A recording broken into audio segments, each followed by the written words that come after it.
ஆன்மீக தேடலிலும் தந்திர மார்க்கத்திலும் யோகினியர் மந்திரம் என்பது மிகவும் சக்தி வாய்ந்த ஒரு வழிபாட்டு முறையாக கருதப்படுகிறது. யோகினிகள் என்பவர்கள் ஆதிசக்தியின் வடிவங்களாகவும் பிரபஞ்ச ஆற்றலின் வெளிப்பாடாகவும் போற்றப்படுகிறார்கள்.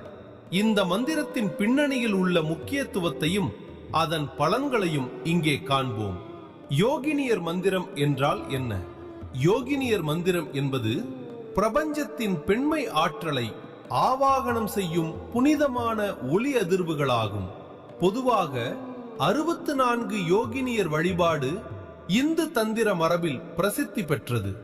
இந்த 64 வடிவங்களும் மனித மனதின் வெவ்வேறு நிலைகளையும் பிரபஞ்சத்தின் பல்வேறு ஆற்றல்களையும் குறிக்கின்றன.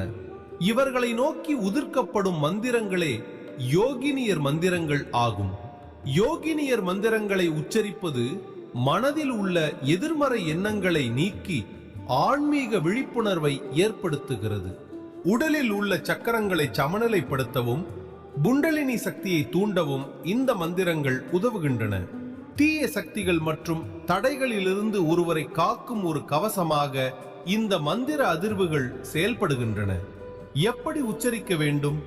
யோகினியர் மந்திரங்கள் மிகுந்த ஆற்றல் கொண்டவை என்பதால் இவற்றை ஒரு தகுந்த குருவின் வழிகாட்டுதலின்படி கற்றுக்கொண்டு உச்சரிப்பதே உத்தமம். முறையான தூய்மையான மனதுடன் தியான நிலையில் அமர்ந்து இதனை உச்சரிப்பது இதன் முழு பலனையும் அளிக்கும். 64 யோகினியர் மூல மந்திரம். ஓம் ஐம் கிரீம் க்ளீம் ஸ்ரீம் சௌ காலாக்மினி சர்வயோகினீஸ்வரியை தேவ்யை நமக.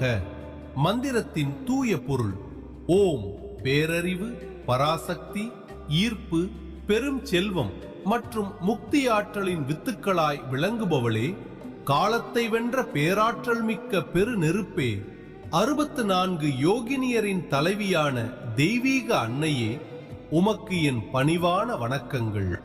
யோகினியர் மந்திரம் என்பது வெறும் வார்த்தைகளின் தொகுப்பு அல்ல. அது பிரபஞ்ச பேராற்றலோடு நம்மை இணைக்கும் ஒரு ஆன்மீக பாலம். முறையான பக்தி மற்றும் தியானத்துடன் இதனை அணுகும் போது அது வாழ்வில் பேரமைதியையும் ஆன்மீக வெற்றியையும் தேடித்தரும்.